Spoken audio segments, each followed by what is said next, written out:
Oke, baik. Sudah, Pak. Kita statistika matematika 2 ya. Kita lanjutkan materi sebetulnya, walaupun untuk yang Statmat 1 juga kita nggak full sebetulnya perkuliahannya. Jadi untuk statistika matematika 2, betul ya? Statistika matematika 2 kan? Ya, benar, Pak. Betul, Pak. Statistika matematika 2 itu untuk proporsi penilaian tetap sama 20 30 50. 30 50. 30 50.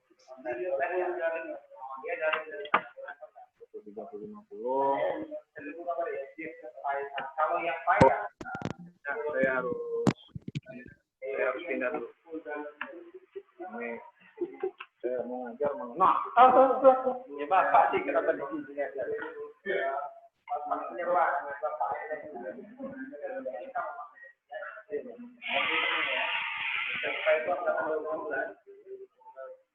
Ya daftar lu Pak jadwal.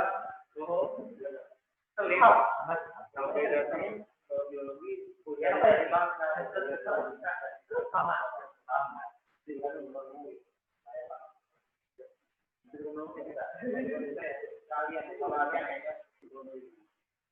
Kalau misalkan minta surat pengantar, kita buat ya. Pasti soalnya. Kalau itu juga, tapi dia idealis kepada pernah kita aja. Dia kan satunya 2 kali kita pertama.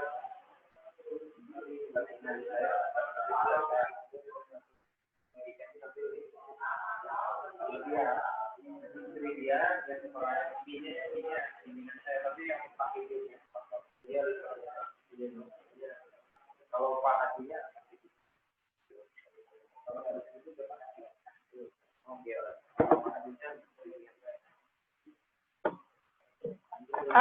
terus buat saya semua Pak Hidin dari semuanya karena dia masih saya. Iya, ini Pak Komar. Sampai dari mana? Oh, bukan dari kemarin, bukan ya?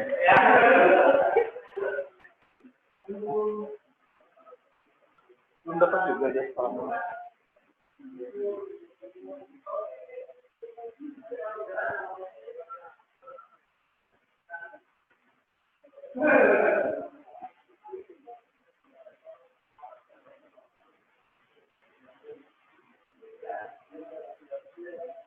Mau namanya siap ya.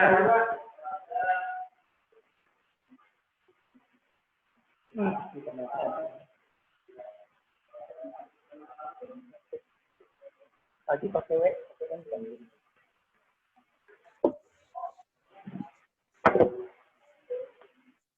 jangan mengeluh ya, jangan mengeluh, jangan gampang menyuluh. Kemudian tetap jaga kesehatan. Bagi kalian yang masa-masa umur-umur produktif ini, kurangi ngumpul-ngumpul di luar, ya.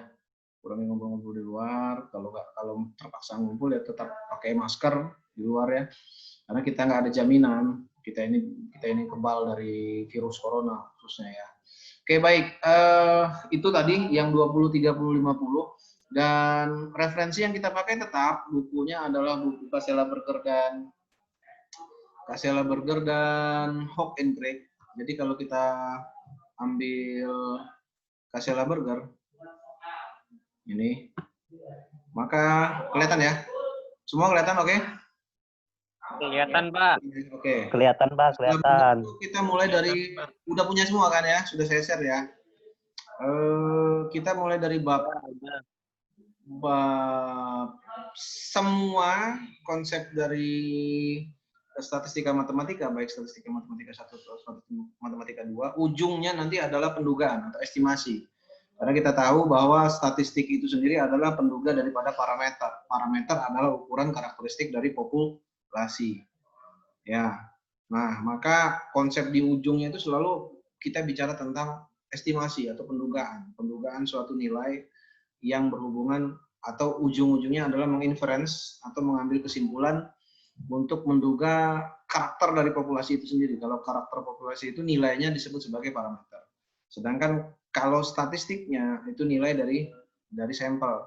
Jadi harapan kita dengan menduga sampel yang ukurannya sedikit, ya kita dapat menyimpulkan populasi yang ukurannya jauh lebih banyak. Kalau dalam ranahnya pendidikan, ilmu pendidikan, maka biasanya populasinya itu adalah populasi sekolah. Dan biasanya lagi adalah responden yang kita ukur itu adalah peserta didik atau siswa. Atau kalau dalam ranahnya kuliah itu mahasiswa. Ya, itu mahasiswa. Nah, kita udah bicara teori, peluang, transformasi, saya lewati, ekspektasi, kemudian random sample ya. Kemudian masuk ke di Kasteleberger yang kita gunakan mulai dari bab 5, kemudian bab 6, ya, bab 6, kemudian bab 7, bab 8. Coba diperhatikan ya. Nih, saya ulang lagi. Kelihatan di sini? Ya. Kelihatan ya. Properties of random variable, kita bicara tentang random variable, apa itu random variable? Karena definisi random variable itu pasti selalu digunakan dalam penelitian, apapun, kualitatif dan kuantitatif. Tapi kalau kita bicaranya statistik, maka penelitiannya sudah jelas kuantitatif. Konsep random variable itu sendiri ya. Variabel itu sendiri kan pembawa acak. Nah kita bicara nanti pembawa acak ini yang sebelumnya kita di Statmat 1 itu mulai kita tarik, ya, mulai kita ambil bagaimana cara mengambil tadi random variable tadi, bagaimana cara mengukurnya, maka diukurnya melalui sampel atau contoh. Yang saya bilang tadi bahwa kalau sampel itu kan hanya sebagian dari populasi, tapi harapan kita sebagian populasi itu bisa kita tarik kesimpulan untuk seluruh populasi. Jadi kalau dalam penelitian kuantitatif, maka misalkan populasinya ada salah satu sekolah, maka biasanya Anda mengambil sampel sebanyak 1, 2 kelas, 3 kelas, dan seterusnya. Ya, itu sampelnya. Maka di bab 5 kita akan bicara tentang properties of random sample, dari basic concept of random sample, dan tidak semuanya saya berikan. Kita fokus pada ukuran-ukuran statistik yang paling umum digunakan, yaitu rata-rata, ya, dan distribusi paling lumrah kita gunakan adalah distribusi normal. Maka 5.3 itu sampling from normal distribution, ya, properties of sample mean and variance. Nah, kemudian T-student, nah, ini distribusi yang paling banyak kita gunakan. Kemudian sampai di ujung nanti kita tetap konsepnya bagaimana sampel itu bisa kita ambil, bagaimana sampel itu bisa menjadi representatif untuk mengukur atau menduga suatu populasi atau parameter populasi. Di bab 6 kita bicara tentang principle of data reduction, itu melihat kriteria dari penduga, kriteria dari statistik yang kita gunakan, ya, kriteria dari statistik yang kita gunakan. Atau kecukupan kalau istilahnya, sufficient statistik, kemudian minimal sufficient statistik, kemudian statistik lengkap, dan seterusnya. Nah, kemudian sebelum masuk ke bab 7 adalah, katakanlah bab 7 itu merupakan nyawa daripada apa yang kita pelajari sebetulnya. Di situ yang paling mungkin 60-50% itu kita bicara tentang pendugaan, point estimation atau penduga titik. Mulai dari pendahuluan, introduction-nya, kemudian methods of finding estimator.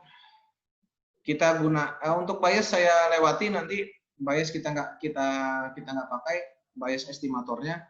Nanti penduga yang paling kita pelajari adalah penduga momen. Kemudian penduga maksimum likelihood, namanya penduga kemungkinan maksimum. Kemudian metode evaluasi penduga, bagaimana mengevaluasi penduga, itu melalui nanti namanya ada mean square error atau kuadrat tengah galat.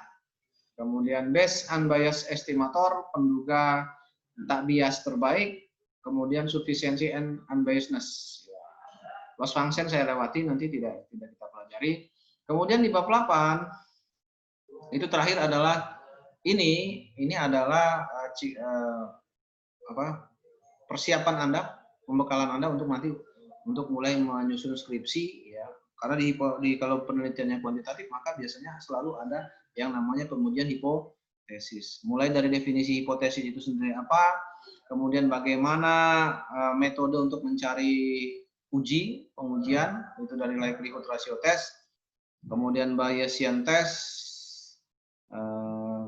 metode mengevaluasi uji, ya, metode evaluasi uji, gitu. Nah, untuk kalau kita bicara itu tadi Cassela-Berger, maka kalau yang kita pakai bukunya Hock and Craig, ya Hock and Craig, maka ini saya share screen lagi. Kalau dia Hock and Craig, maka kita mulai dari bab, terlihat di sini, ya kelihatan ya? Ya Pak. Kelihatan, oke. Terlihat. Nah, random variabel dan seterusnya kita sudah masuk. Kemudian kita masuk langsung di bab 5 juga. Kalau di Hock and Craig itu mulai dari bab 5. Limiting distribution, ya, limiting distribution. Ini kaitannya tentang bagaimana pembentukan sebaran daripada pengubah acak ya. Kemudian di bab 6-nya sama dengan yang bab 7-nya Cassela-Berger ya. Itu estimation atau penduga. Nah, oke. Atau penduga. Nah, di bab 6 ini nggak jauh beda dengan di Cassela-Berger ya, bagaimana uji titik itu, bagaimana mengukur kualitas daripada penduga juga, dan tadi yang saya bilang paling umumnya kita gunakan nanti rata-rata dan varians, ya rata-rata dan varians itu yang paling banyak dipakai dalam statistika, ukuran statistik. Kemudian ini statistical hypothesis, ini sama, cuma memang di chapter 10 ini kita pakai nanti di kalau di Cassela-Berger kan di bab awal ya, bab 5, bab 6 tadi ya. Sufficient statistik. Nah, ini kita pakai nanti kita tergantung apakah ini di depan atau di belakang. Nanti kita jabarkan lah. Tapi intinya sudah saya jelaskan bahwa untuk mata kuliah Statmat 2 ini fokusnya kita pada pendugaan, konsep pendugaan. Ya, konsep pendugaan. Bagaimana penduga itu yang baik. Karena statistik itu, ukuran statistik itu adalah penduga, sebagai penduga. Statistik itu sebagai penduga. Nah, bagaimana menghitung errornya, bagaimana kebaikan statistik yang kita pilih gitu ya sebagai penduga dan seterusnya. Jadi kalau yang kita pakai di Hock and Craig ini chapter 5, 6, 7.